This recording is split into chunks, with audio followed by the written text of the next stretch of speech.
একমাত্র আল্লাহ ছাড়া এই পৃথিবীতে এবং পরকালে আমাদের আপন বলে কেউ নাই। বাকি সবাই সবার স্বার্থের জন্য আছে। মানুষ মানুষের অবস্থানকেই মূল্যায়ন করে। আমরা মারা গেলে পরে 40 দিন তারা আমাদেরকে মনে রাখবে কিনা সন্দেহ আছে। বিশ্বাস করছেন না? এই যে আমাদের অনেক আত্মীয় স্বজন মারা গেছে না, বছরে একটা বারো কি কবরস্থানে কেউ গিয়েছে? হয়তো যায়, মৃত্যুবার্ষিকী ওই দিন যায়, তাই না? দেখেন আমরা কিন্তু আস্তে আস্তে ভুলে গিয়েছি তাদের, আমরা ব্যস্ত হয়ে গেছি। ঠিক একইভাবে তারাও আমাদেরকে ভুলে যাবে। এই জন্যে আমি বারবার আপনাদেরকে মনে করে একটা কথা, আমার জীবন থেকে উপলব্ধি করি একটা কথা, যে একমাত্র আল্লাহ ছাড়া এই পৃথিবীতে এবং পরকালে আমাদের আপন বলে কেউ নাই। বাকি সবাই সবার স্বার্থের জন্য আছে। মানুষ মানুষের অবস্থানকেই মূল্যায়ন করে। মানুষ মানুষের অবস্থানকেই মূল্যায়ন করে। আল্লাহ রাব্বুল আলামিন আপনার ভিতরটাকে ভালোবাসেন। দেখেন, আপনি যখন নামাজ পড়েন নাই, আল্লাহ পাক কিন্তু আপনাকে ধ্বংস করে দেন নাই। আল্লাহ পরম করুণাময় আপনাকে হেদায়েত দিয়ে নামাজি বানিয়ে দিয়েছেন। জীবনে অনেক পাপ করেছেন, ইনস্ট্যান্ট আল্লাহ পাক শাস্তি দিতে পারতেন, আল্লাহ পাক দেন নাই। আল্লাহ আপনাকে ভালোবাসেন, আল্লাহ আমাকে ভালোবাসেন। আল্লাহ পাকের এই ভালোবাসার ঋণটা শোধ করার জন্য হলেও নামাজি হয়ে যান, আল্লাহর পথে ফিরে আসেন, দিনের জন্য কিছু করেন, দিনের ফিকির করেন, পড়াশোনা করেন। প্রিয় ভাইরা, আল্লাহ পাক তৌফিক দান করুন। দেখুন, এই রিবা থেকে দূরে থাকার জন্য একটা হাদিস যথেষ্ট, যে 4 শ্রেণীর মানুষকে আল্লাহ রাসূল সাল্লাল্লাহু আলাইহি ওয়াসাল্লাম লাআনত করেছেন, অভিশাপ দিয়েছেন। ইনশাআল্লাহ আজকের লেকচার যাদের কানে যাবে, আমরা যদি না খেয়েও মরে যাই, আল্লাহ পাক না খেয়ে মারবেন না ইনশাআল্লাহ। রিজিক আছে, খাবো ইনশাআল্লাহ। কিন্তু হয়তো বা অভাব হবে, টাকা পয়সা একটু কম হতে পারে, অন্যের 10 তলা ফ্ল্যাট হবে, আমার হবে না, ঠিক আছে? অন্যের এত বিঘা বিঘা জমি আমার হয়তো হবে না। কিন্তু ইনশাআল্লাহ তাআলা এই যে দুনিয়ার মুসাফিরের জীবনটা, এটা মুসাফিরের জীবন না? মুসাফিরের জীবনটা কেটেই যাবে ইনশাআল্লাহ। কাটবে না? যে কোনোভাবে কেটে তো যাবেই ইনশাআল্লাহ। এই যে পরকালের জীবনটা একটা চেতনার শক্তি, জানেন? দুনিয়াতে যত বাধা বিপত্তি আসুক, গাল মন্দ খান, গীবত তহমত খান, কষ্ট হোক, নির্যাতন হোক, একটা বিষয় মনের মধ্যে শান্তি দেয়। কি শান্তি? যে এই দুনিয়ার জীবনটা তো আর চিরস্থায়ী নয়, এটা তো আর সারা জীবন থাকবে না। ইনশাআল্লাহ এই অবস্থা আস্তে আস্তে পরিবর্তন হয়ে যাবে। ফাইন্না মাআল উসরি ইউসরা, পরকালে ইনশাআল্লাহ পাবো। দুনিয়াতে না পেলে কি হয়েছে, পরকালে পাবো ইনশাআল্লাহ। যুবক ভাই, এসব জেনা ছেড়ে দেন, আল্লাহ রাব্বুল আলামিন আপনার জন্য হুর রেখেছেন জান্নাত, ইনশাআল্লাহ পাবেন ইনশাআল্লাহ। এটা ছেড়ে দেন, সুদ ছেড়ে দেন, আল্লাহ পাক আপনার জন্য হাউজে কাউসার রাখছে ইনশাআল্লাহ, ঠিক আছে? অন্যায় পাপ ছেড়ে দেন, আল্লাহ রাব্বুল আলামিন আপনার জন্য জান্নাত রেডি করে রাখছে ইনশাআল্লাহ। এই দুনিয়ার জীবনটা ধোঁকা, একটা ছোট্ট জীবন, পুরা ধোঁকা, কিচ্ছু নাই এর মধ্যে। আমার কথা শোনেন, এই দুনিয়ার জীবনে কিছুই নাই। চারপাশে অনেক কিছু মনে হবে, আপনার বাড়ি আছে, গাড়ি আছে, স্ট্যাটাস আছে, টাকা পয়সা, প্রতিপত্তি সব আছে। আদতে আপনি একা, আদতে আপনাকে একাই কবরে যাওয়া লাগবে, একাই আল্লাহর সাথে হিসেব নিকাশ দিতে হবে। কেউ নাই সাথে, আমাদের সাথে কেউ নাই। কিন্তু আপনি মনে করছেন যে সেলিব্রিটিজম বড়, আমি পলিটিক্যাল নেতা হয়েছি, আমাকে সবাই চেনে, আমি ইকোনমিক সেক্টরে লিড দেই, রাষ্ট্রকে লিড দেই, আমি ধর্মতাত্ত্বিক ক্ষেত্রে লিড দেই, আমাকে দেখলে মানুষ বাহবা দেয়, ইত্যাদি ইত্যাদি। দিন শেষে আমি একা, আপনিও একাই। আমাকেও একাই যেতে হবে, আপনাকেও একাই যেতে হবে। এগুলো সব চারপাশের খালি অন্ধ মোহ, আর কিছু না। এই মোহের মধ্যে ঢুকে পড়বেন না, আল্লাহ পাক তৌফিক এনায়েত করুন। নবী সাল্লাল্লাহু আলাইহি ওয়াসাল্লাম বারবার বলতেন, আল্লাহুম্মা ইন্নী আউযু বিকা মিন ফিতনাতিদ দুনিয়া, বলতেন না? হে আল্লাহ, আমি এই দুনিয়ার ফিতনা থেকে তোমার কাছে আশ্রয় প্রার্থনা করছি। ওয়া ইন্নী আউযু বিকা মিন ফিতনাতিন নিসা, আমি মহিলাদের ফিতনা থেকেও আশ্রয় প্রার্থনা করছি। আরো দোয়া করতেন, আল্লাহুম্মা ইন্নী আউযু বিকা মিন আযাবিল কবর, হে আল্লাহ, আমি কবরের আযাব থেকে আশ্রয় প্রার্থনা করছি। ওয়া আযাবি জাহান্নাম, জাহান্নামের আযাব থেকে আশ্রয় প্রার্থনা করছি। ওয়া মিন ফিতনাতিল মাহইয়া ওয়াল মামাত, জীবন মৃত্যুর ফিতনা থেকে আশ্রয় প্রার্থনা করছি। ওয়া মিন শাররি ফিতনাতিল মাসিহিদ দাজ্জাল, এবং দাজ্জালের ফিতনা থেকে আশ্রয় প্রার্থনা করছি। দাজ্জালে পরে আসবো ইনশাআল্লাহ। দাজ্জাল নিয়ে আলোচনা করলে আবার কিছু মানুষ খারাজি ট্যাগ লাগাই দিতে পারে, ওই জন্য এদিকে আমি এখন যাচ্ছি না। হ্যাঁ, সামনে আসি। তো রিবার বিষয়টা বলছিলাম। আইয়ামে জাহিলিয়াতের যে সেই রিবা এখনকার বিশ্বে আছে কি নাই বলেন? ওই সময় না হয় মক্কায় ছিল, এখন কি সারা বিশ্বব্যাপী নাই? বিশ্বের কোনো কান্ট্রি রিবা মুক্ত না, বিশ্বের কোনো দেশ রিবা থেকে মুক্ত থাকতে পারবে না, এই বিশ্ব পরিচালনা যারা করছে ওদের আন্ডারে থাকলে। কখন হবে বিশ্ব রিবা মুক্ত? একদিন বিশ্ব রিবা মুক্ত হবে ইনশাআল্লাহ। একদিন না একদিন এই বিশ্বটা সুদমুক্ত হবে ইনশাআল্লাহু তাআলা। তখন জালেম পার পাবে না, মাজলুমের রক্ত শ্রম বৃথা যাবে না ইনশাআল্লাহ। কবে কত বছর পর আমি জানি না, কিন্তু এতটুকু জানি যে মালহামার পরে যখন আল মাহদি আসবেন এবং তারপর যখন মাসিহুদ দাজ্জাল বের হবে এবং ঈসা ইবনে মারইয়ামকে আল্লাহ পাক নামিয়ে দিবেন, তার হাতে যখন দাজ্জাল নিহত হবে এবং জেরুজালেম থেকে যখন পুরো বিশ্ব শাসন করা হবে মুসলিমদের হাতে, তখন রিবা বলে কিচ্ছু থাকবে না পৃথিবীতে। তার আগ পর্যন্ত এই অবস্থা সলভ হবে কিনা আমরা জানি না, হতেও পারে না। ওই সময় যে হবে নিশ্চিত ইনশাআল্লাহ। আসুন, আইয়ামে জাহিলিয়াতের আরেকটা বড় পাপ ছিল যে এক ভাই বলেছেন, সেটা হচ্ছে নারীর অবমাননা। কে বলেছে এই কথাটা? সামনে একজন। হ্যাঁ, আইয়ামে জাহিলিয়াতের অন্যতম একটা সেরা পাপ ছিল কি? নারীর অবমাননা। এটা নিয়ে কি বলতে হবে? এখন ধর্মের মধ্যেও আমরা নারীদেরকে অবমাননা করছি। বহু নামাজি ব্যক্তি আছে আমাদের মধ্যে, দেখবেন বোনের সম্পত্তি দেয় নাই, মেয়েকে শিক্ষিত করতে যাচ্ছেন না। কেন যাচ্ছেন না? ওর কি অধিকার নাই শিক্ষার? আপনি কি জানেন যে আয়েশা রাদিয়াল্লাহু আনহার কাছে বহু সাহাবী হাদিসের তালিম নিয়েছেন, বহু হাদিস শিখিয়েছেন কে? মা আয়েশা রাদিয়াল্লাহু আনহা। তিনি যদি শিক্ষিত না হতেন শেখাতে পারতেন? তো মেয়েদের শিক্ষার দরকার আছে না?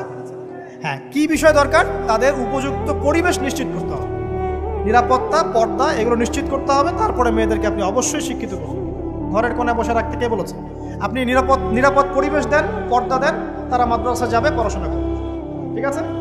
আল্লাহ পাক আমাদের মা বোনদেরকে শিক্ষিত করার তৌফিক দান করুন, আমিন। ভালো ভালো কোয়ালিটি সম্পন্ন মহিলা মাদ্রাসা গড়ে তোলেন।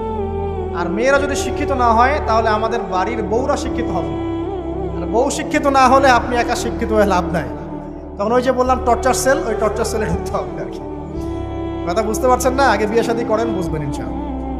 যারা করেছেন তারা অলরেডি হাসছে যে মিটমিট করে দেন। ঠিক আছে? আচ্ছা, সামনে আসেন। দেখেন মেয়েদের অবমাননা কিভাবে দেখাবো। সবচেয়ে বড় অবমাননা হচ্ছে ওদের দেহটাকে আমরা এখন পণ্য বানিয়েছি। এই যে পর্নোগ্রাফি দেখেন, এই মেয়েগুলোর ইজ্জতের কোনো দাম নাই। মানে তাদের দেহটাকে একটা ব্যবসার সামগ্রী বানানো হয়েছে। এবং আমি একটা লেকচার দিয়েছিলাম ঢাকায়, নীল দর্পণ, দেখবেন অনলাইনে আছে। ওখানে আমি স্ট্যাটিস্টিক দেখিয়েছি যে সারা বিশ্বে এই যে আমেরিকায় শুধুমাত্র $12 বিলিয়ন ব্যবসা করে পর্ন দিয়ে। এটা একটা ব্যবসা, একটা ইন্ডাস্ট্রি। যেমন ফিল্ম ইন্ডাস্ট্রি আছে, তারপরে গানের ইন্ডাস্ট্রি আছে না, এরকম একটা ইন্ডাস্ট্রি হচ্ছে এই পর্ন ইন্ডাস্ট্রি। এখানে সবাই অ্যাক্টর অ্যাক্ট্রেস, এটা হচ্ছে অভিনেতা অভিনেত্রী। এখানে যা দেখানো হয় এগুলো কিন্তু রিয়েল না, বাস্তব না, সব ফেক। বুঝতে পারছেন না কথা? এগুলো অভিনয়, এগুলো ফেক। এবং এটা একটা ইন্ডাস্ট্রি, এর মধ্য দিয়ে মেয়েদের দেহটাকে পণ্য বানিয়ে সারা বিশ্বে ব্যবসা করছে। এবং এর একটা অন্যতম উদ্দেশ্য হচ্ছে মুসলিম যুবকদের ঈমান যেন নষ্ট করা যায়।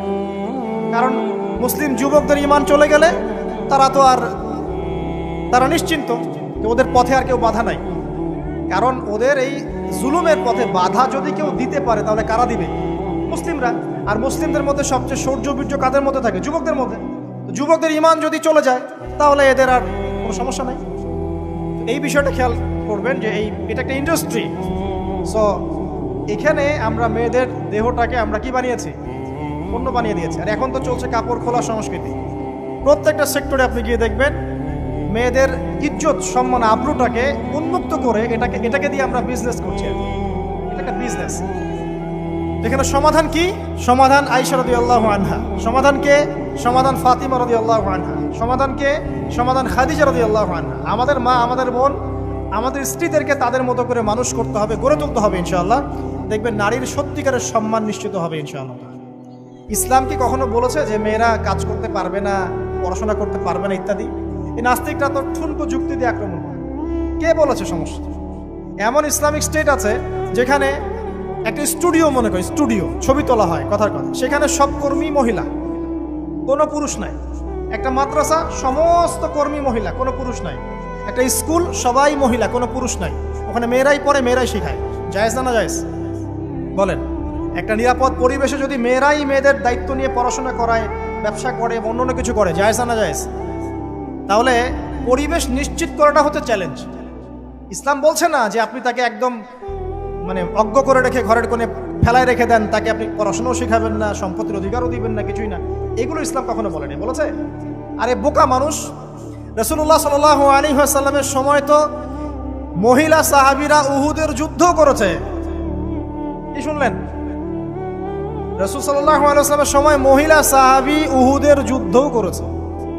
উহুদের যুদ্ধের নাম শুনেছেন? ওখানে মহিলা সাহাবীও ছিল তীরন্দাজ। তাহলে মহিলাটা কি করে নাই নবীর যুগে? খাদিজা রাদিয়াল্লাহু আনহা যত বড় ব্যবসায়ী ছিলেন, এখন এত বড় ব্যবসায়ী পাবেন? কোন মেয়ে আছে এত বড় ব্যবসায়ী? উসমান রাদিয়াল্লাহু আনহু যত বড় বিজনেসম্যান ছিলেন, এখন এত বড় বিজনেসম্যান আছে? তো কি ছিল না সেই স্বর্ণ যুগে? ওই স্বর্ণ যুগের সুন্নতি আমাদেরকে আমল করতে হবে। আল্লাহ পাক তৌফিক এনায়েত করুন, আমিন। প্রিয় মা ও বোনেরা, পর্দা ছাড়বেন না। আপনাদের জন্য 4টা কাজ: স্বামীর আনুগত্য করা, লজ্জাস্থানের হেফাজত করা, আপনার 5 ওয়াক্ত সালাত ঠিকঠাক মতো আদায় করা এবং রমজান মাসে সওম রাখা। নবীজি বলেছেন সাল্লাল্লাহু আলাইহি ওয়াসাল্লাম, জান্নাতের যে কোনো দরজা দিয়ে ইচ্ছা আপনি প্রবেশ করতে পারবেন। আপনার জন্য সহজ। আর স্বামীর আনুগত্য বলতে আমি বুঝাইনি স্বামীর দাসত্ব করতে হবে, এটা বলিনি। এখনকার কিছু ফ্যামিলিস্ট মেয়ে আছে, ওরা আনুগত্য শব্দ মনে হয় যে দাসত্ব বলে। আনুগত্য দাসত্ব এক জিনিস না। আনুগত্য কি? স্বামী কোরআন সুন্নাহর অনুকূলে কোনো কথা বলেছে, আপনি মানবেন। স্বামী বলছে পর্দা করো, তোমাকে ভালোবেসে বলছি তুমি পর্দা করো, তুমি আমার অনেক প্রিয় একজন মানুষ, তুমি বেপর্দায় বাইরে যাবা, লোকজন দেখবে, কেমন হয়? ঠিক আছে, তোমাকে তো আমিই বিয়ে করেছি, তুমি আমার, মানুষ তোমাকে দেখবে কেন? ঠিক আছে, তো এখন স্বামী ভালো কথা বলেছে, আপনি শুনলেন, এটা আনুগত্য। আর ওই স্বামী যদি বলে আসো তো আমার কলিগরা এসেছে, ওকে খাবার সার্ভ করতে হবে, আসো খাবারটা পরিবেশন করো, এখন আপনি বেপর্দা হয়ে আপনার স্বামীর কলিগের সামনে খাবার পরিবেশন করতে শুরু করবেন, এটা কি আনুগত্য করতে হবে? এটা তখন আপনি আনুগত্য করবেন না। সিম্পল, কোরআন সুন্নাহর অনুগত কাজে আপনি স্বামীর আনুগত্য করবেন, বিপরীতে গেলে আপনি করবেন না। স্বামীর আনুগত্য মানে স্বামীর দাসত্ব নয়।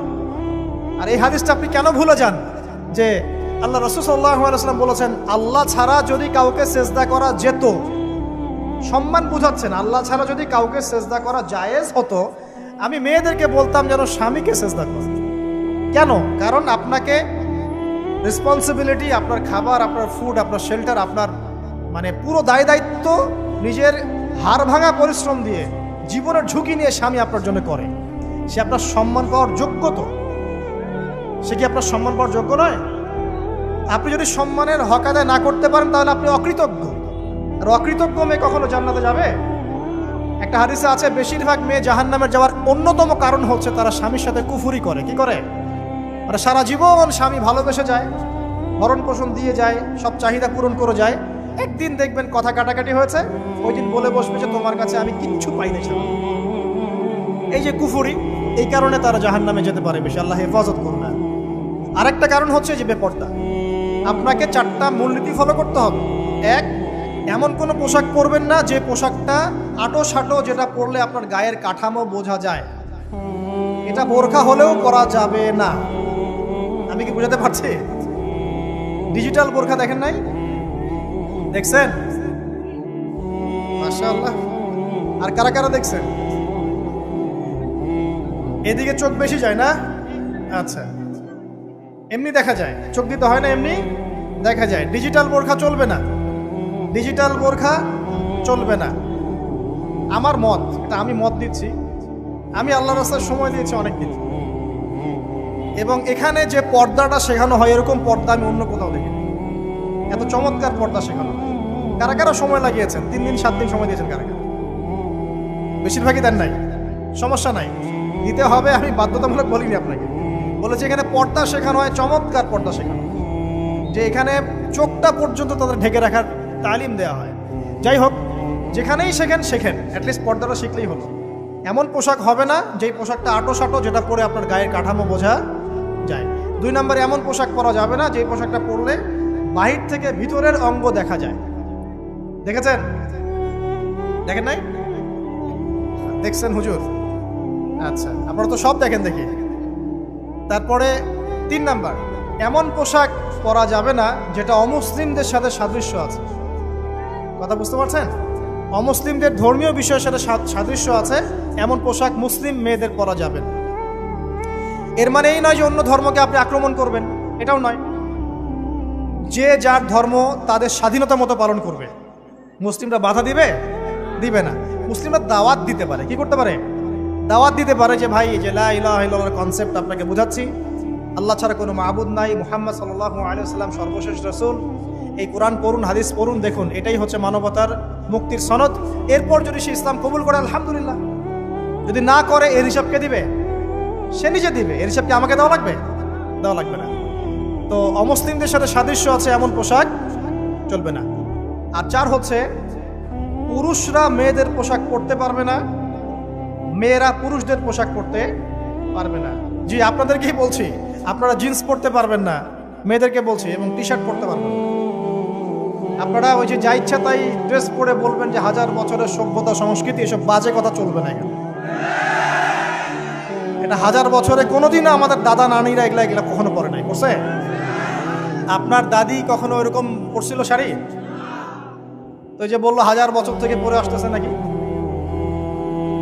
সুবহানাল্লাহ। তো এখানে বিষয়টা হচ্ছে পুরুষ মেয়ের পোশাক পরতে পারবে না, মেয়ে পুরুষের পোশাক পরতে পারবে না। আমি খুব সংক্ষিপ্ত করে আপনাকে কোরআন সুন্নাহ থেকে 4টা মূলনীতি বলে দিলাম। এই 4টা মূলনীতি কোরআনেও আছে, হাদিসেও আছে। আসেন, এই যে নারীর অবমাননা, এই বিষয়টা আইয়ামে জাহিলিয়াতে যেমন ছিল, এখন দেখবেন আরো বড় পরিসরে এসেছে। আসে নাই? এই যে ফ্যাশন শো, দেহের প্রদর্শনী, বিভিন্ন ফিল্মস দেখবেন, ফিল্ম ইন্ডাস্ট্রিজে দেখবেন, মিউজিকে দেখবেন, পর্নে দেখবেন, মেয়েদের দেহটাকে নিয়ে ব্যবসা করা হচ্ছে। আগে তো না হয় কন্যা সন্তান হলে জীবন্ত পুঁতে ফেলতো নাকি? এখন যদি গর্ভের বাচ্চা মেয়ে জানে, অনেকে আগেই মেরে ফেলে। বুঝেন নাই মনে হয়? অনেকে যদি জানে যে গর্ভে মেয়ে সন্তান আছে, আগেই মেরে ফেলে। এমন অনেক দেশ আছে, আমি নাম বলছি না দেশের সঙ্গত কারণে, যে সেই দেশে এরকম মেয়ে সন্তানকে এই যে খালাস করে ফেলার, নষ্ট করে ফেলার, ভ্রূণ নষ্ট করার আলাদা ক্লিনিক আছে, আলাদা হসপিটাল আছে। বলে নাউজুবিল্লাহ। তো আসলে ওই 1450 বছর আগের মানুষটা বেশি বর্বর ছিল না আমরা বেশি বর্বর? এই অধিকারের কথা বলে বলে আমরা মেয়েদের দেহটাকে নিয়ে এখন মস্করা করছি, তামাশা করছি। সবচেয়ে সেরা অধিকার কোথায় পাবে? কোরআনে পাবে, হাদিসে পাবে, ইসলামে পাবে। তার পর্দা নিশ্চিত হবে, দেহ সেফ থাকবে, তার ইজ্জত নিশ্চিত হবে, ইজ্জত সেফ থাকবে, তার সম্মান সেফ থাকবে, তাকে রাজরানীর মতো স্বামী বাসায় রাখবে, কারণ সে হচ্ছে তার কাছে সবচেয়ে মূল্যবান প্রিয় বস্তু। শুধু তাই নয়, সম্পত্তির অধিকার তাকে দিতে হবে।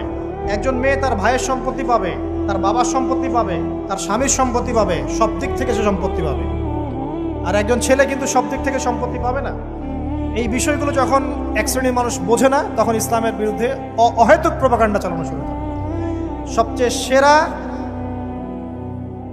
সম্মান রক্ষার উদাহরণ দেয়া হয়েছে ইসলামে, কোরআনে এবং হাদিসে। এই কথাটা আপনাদের মা বোনদেরকে বোঝাবেন, তবে নম্রতার সাথে বোঝাবেন, কারণ উচ্চবাচ্য করলে তারা কথা শুনবেন। আল্লাহ রাসূল সাল্লাল্লাহু আলাইহি ওয়াসাল্লাম বলেছেন, কিছুটা বাঁকা হাড় দিয়ে তাদেরকে তৈরি করা হয়েছে। যদি আপনি শক্ত করে চাপ দিতে যান তাহলে ভেঙে যাবে, আর যদি আপনি ওই অবস্থায় ছেড়ে দেন তাহলে বাঁকাই থেকে যাবে। এখানে আপনাকে হিকমা অবলম্বন করতে হবে। আল্লাহ পাক তৌফিক দান করুন। একটা বিষয় বলছিলাম, ওই যে শিরকের পাপ এখন গ্লোবালাইজেশন হয়েছে না, ওই সুদের পাপ এখন গ্লোবালাইজেশন হয়েছে না। গ্লোবালাইজেশন বোঝেন? মানে বিশ্বায়ন, পুরো বিশ্বে ছড়িয়ে পড়েছে না। আরেকটা হচ্ছে এই যে মেয়েদের অবমাননা, এটা সারা বিশ্বে ছড়িয়ে পড়ে নাই? আচ্ছা, আর দুটা বলবো, এরপর বলে আমি শেষের দিকে যাচ্ছি। আসা, একটা হচ্ছে মাদক। আইয়ামে জাহিলিয়াতের অন্যতম সেরা পাপ ছিল কি? মাদক। ওই যে বলছেন জাহিলি যুগ, কেন বলছেন জাহিলি যুগ? বিকজ ওইখানে মাদক খেত মানুষ বেশি। এখন বলেন, ওখানে না হয় মক্কায় মাদক খেত মানুষ, এখন সারা বিশ্বে মাদক ছড়িয়ে পড়ে নাই? বেশি না কম? এখন এই যে নতুন নতুন মাদক আসছে, ইয়াবা, আরো নাকি কি কি আসছে নতুন নতুন, আমরা নামও জানি না।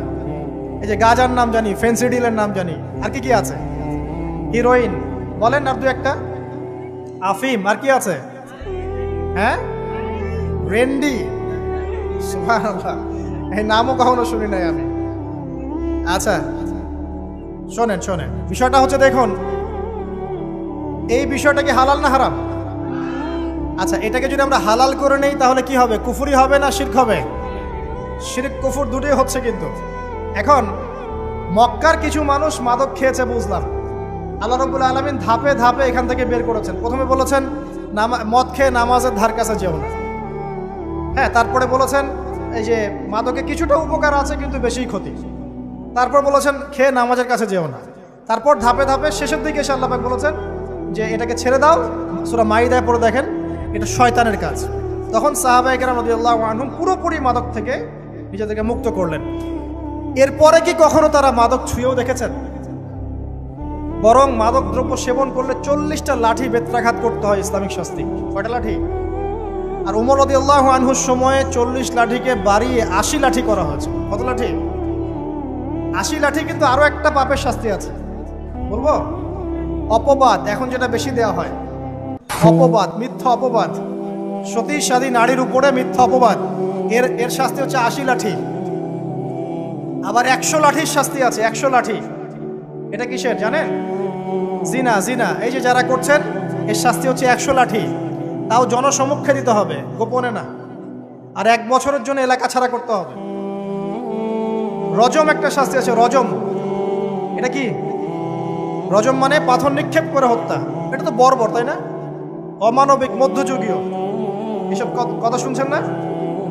শোনেন, কিছু কিছু বিষয় আছে যে বিষয়গুলো করার পরে এই পৃথিবীতে মানুষ বেঁচে থাকার অধিকারটা হারিয়ে ফেলে। কথা বুঝতে পারছেন না? কিছু কিছু পাপ আছে, এগুলো করলে পরে মানুষ এই পৃথিবীতে বেঁচে থাকার অধিকারটা হারায় ফেলে। যেমন কোনো বিবাহিত ব্যক্তি যদি জেনা করে, নাউজুবিল্লাহ,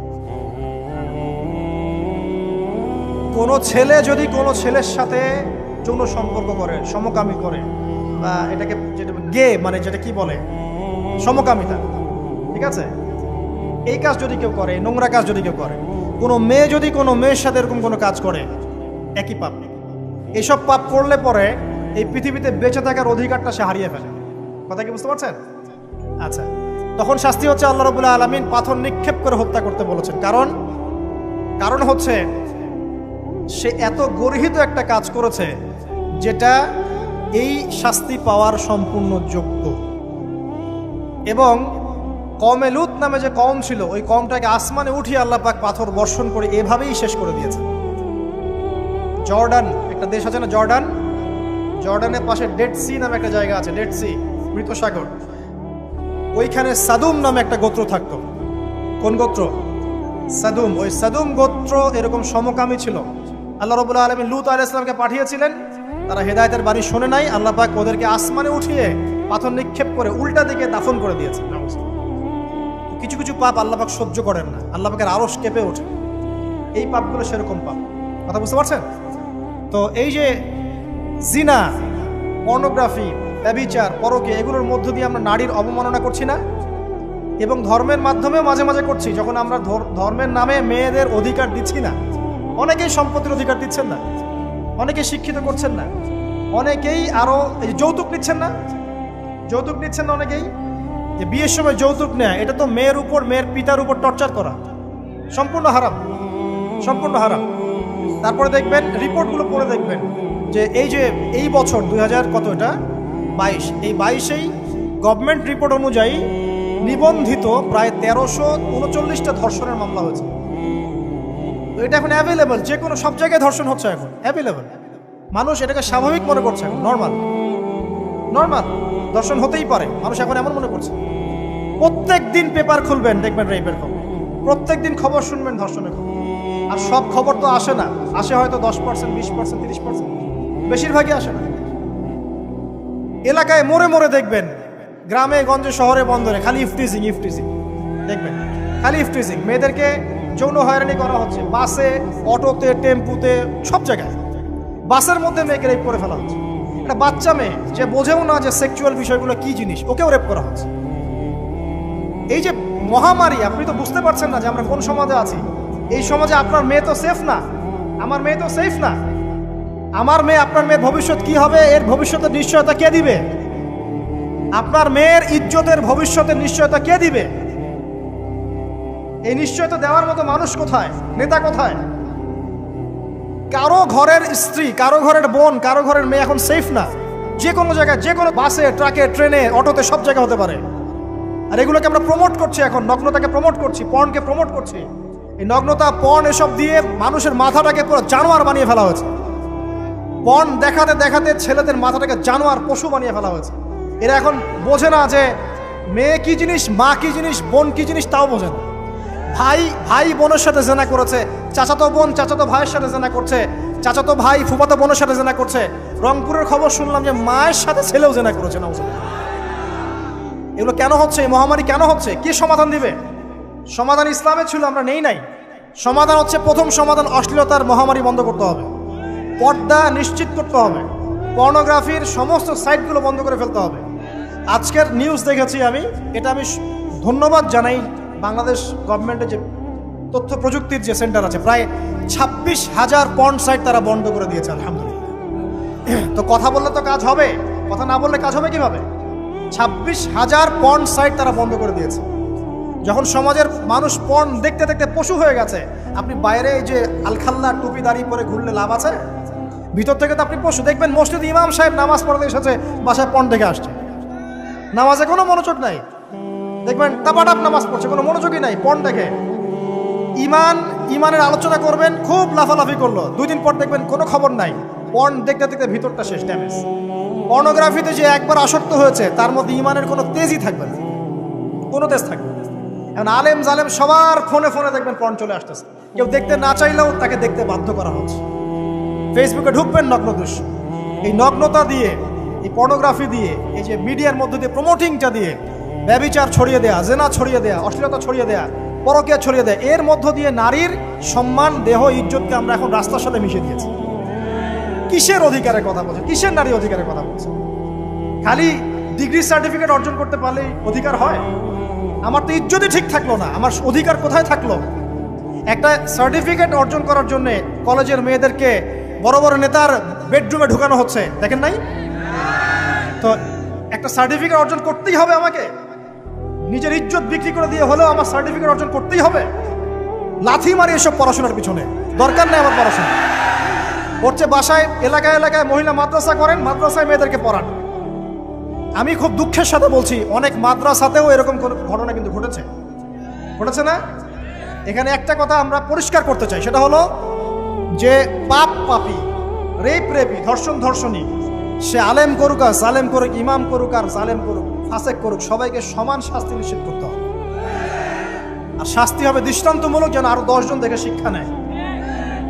ওই যে ইসলামে আছে না হাত কেটে ফেলা, কি কারণে বলেন তো? কারণ সবাই যখন দেখবে এই যে খুঁটির সাথে বেঁধে একটা চোরের হাত কেটে ফেলা হয়েছে, এলাকার সব মানুষ দেখেছে, চুরি বাড়বে না কমবে? নিশ্চিত চুরি কমে যাবে ইনশাআল্লাহ। তো এই যে নারীর অবমাননার ওই যুগের চেয়ে এই যুগে বেশি না কম? আপনি ভালো করে আল্লাহর নূর দিয়ে দেখেন। আমি প্রথমে বলেছি, শুধু বাইরের চোখ দিয়ে দেখলে সব বুঝতে পারবেন না। আল্লাহ পাকে নূর দিয়ে দেখেন, কোরআন সুন্নাহর গভীর জ্ঞান দিয়ে দেখেন, দেখবেন ওই জাহিলিয়াতের চেয়ে 1000 গুণ বেশি জাহিলিয়াত এখনকার বিশ্বে চলছে। আল্লাহ পাক আমাদের মা বোনদের ইজ্জত হেফাজত করুন, তাদের সম্মান হেফাজত করুন। আমরা দোয়া করি আল্লাহ পাক তাদেরকে উচ্চশিক্ষায় শিক্ষিত করুন, নিরাপত্তা নিশ্চিত করুন। কেউ যদি ওদের দিকে খারাপ চোখ তুলে তাকায়, আল্লাহ পাক সেই চোখকে যেন ধ্বংস করে দেন। আল্লাহ পাক তাদের ইজ্জতের প্রতি যদি কেউ খারাপভাবে হাত বাড়ায়, তাদের শাস্তি যেন নিশ্চিত করার তৌফিক আল্লাহ পাক আমাদেরকে দান করে। আল্লাহ পাক আমাদের মা বোনদেরকে মহামূল্যবান মনে করে আমাদেরকে হেফাজত করার তৌফিক দান করুন, আমিন। আর তাদেরকে যারা নগ্ন করতে চায়, আল্লাহ পাক এদেরকে ধ্বংস করে ছেড়ে দিন, আমিন। আল্লাহ পাক বলেছেন, যারা চায় মুমিন মুসলিমদের সমাজে অশ্লীলতা ছড়িয়ে পড়ুক, দুনিয়া এবং আখিরাত উভয় জাহানে আল্লাহ পাক এদেরকে ধ্বংস করুন। আরেকটা বলে শেষ করি, সেটা হলো, কয়টা বলেছি ভাই? জাহিলিয়াত। ইমাম মুহাম্মদ বিন আব্দুল ওয়াহাব রাহিমাহুল্লাহ, তার একটা বইয়ের মধ্যে 1000টা জাহিলিয়াত আছে। আমি 5টা বাছাই করেছি। কয়টা? 5টা। কয়টা বলেছি? 4টা। এক হচ্ছে কি বলেছিলাম? শিরক, আছে না নাই? রিবা এখন আছে না নাই? 3 নাম্বার কি ছিল? মাদক। আর 4 নাম্বার নারীর অবমাননা। মাদক তো বুঝলেন, এটা তো আমার চেয়ে আপনারা ভালো বুঝেন, মাদক সব জায়গায় আছে। একটা কথা বলি, দেখুন মাদক নিয়ে একটা কথা বলি, শুনুন। আপনাদের কি কখনো গায়ে কখনো ফোড়া হয়েছে? কার কার গায়ে ফোড়া হয়েছে বলি? আব্দুল, আচ্ছা, কেমন ব্যথা? ফোড়া ফেটে গেলে কি বের হয়? রক্ত আর পুঁজ বের হয়, তাই তো? তো নবী সাল্লাল্লাহু আলাইহি ওয়াসাল্লামকে সাহাবীরা পরে জিজ্ঞাসা করলেন, ইয়া রাসূলুল্লাহ, কোন পাপের কারণে তাদেরকে এই শাস্তি দেওয়া হচ্ছে? নবী করিম সাল্লাল্লাহু আলাইহি ওয়াসাল্লাম বললেন, তাদেরকে এই শাস্তি দেওয়া হচ্ছে একটা পাপের কারণে, সেটা হলো মাদক দ্রব্য সেবন করা। আর ওই পানীয়টার নামও নবীজি বলে গেলেন, তার নাম হচ্ছে তিনাতুল খাবাল। কি নাম? তিনাতুল খাবাল। এই তিনাতুল খাবাল মানে জাহান্নামীদের রক্ত এবং পুঁজ। এটা খেতে দেয়া হচ্ছে মাদকদ্রব্য সেবনকারীদের জন্য। আল্লাহ রাসূল সাল্লাল্লাহু আলাইহি ওয়াসাল্লাম বলেছেন, কোনো ব্যক্তি যদি মাদক সেবন করে তার 40 দিনের নামাজ কবুল হবে না। সে যদি আবার তওবা করে ফিরে আসে, আল্লাহ পাক মাফ করে দিবেন ইনশাআল্লাহ। যদি আবারও মাদক খায়, আবার 40 দিনের নামাজ কবুল হবে না। তারপর যদি আবার তওবা করে, আবার আল্লাহ মাফ করে দিবেন ইনশাআল্লাহ। তারপর যদি আবার মাদক খায়, আবার 40 দিনের নামাজ কবুল হবে না। তারপর যদি আবার তওবা করে, আবার আল্লাহ মাফ করে দিবেন। তারপরে যদি আবার মাদক খায়, তখন আল্লাহ রাব্বুল আলামিন তাকে তিনাতুল খাবাল পান করান। প্রিয় ভাইরা, আপনারা মুসলিম না? আমরা মুসলিম না? মুসলিম যুবকদের সবচেয়ে সেরা অস্ত্র হচ্ছে ঈমান এবং নৈতিকতা। অন্যরা জাহিলিয়াতের স্রোতে ভেসে যাক, মুসলিম তরুণরা কখনো জাহিলিয়াতে যাবে না ইনশাআল্লাহ। আমার সাথে ওয়াদা করেন যে কোনো প্রকার মাদকদ্রব্যের সাথে সংশ্লিষ্ট থাকবেন না। একটা সিগারেটেও কখনো টান দিবেন না। কারণ সিগারেটটা কি? সিগারেট আপনাকে আস্তে আস্তে অন্য মাদকের দিকে নিয়ে যাবে। সিগারেট খাওয়া শিখেছিস, এখন গাঁজাও খা। গাঁজা খাওয়া শিখলে এখন ওটা খা, এই করতে থাকে। এক পর্যায়ে আপনি এখান থেকে আর বের হতে পারবেন। এখানে আপনার দেহের ক্ষতি, আপনার মস্তিষ্কের ক্ষতি, আপনার পরিবারের ক্ষতি। এমন আপনি যদি পরবর্তীতে গিয়ে পরিবার গঠন করতে চান, আপনি সুখী পরিবারও গঠন করতে পারবেন না, কারণ ভিতর থেকে আপনি নিজেকে শেষ করে ফেলছেন।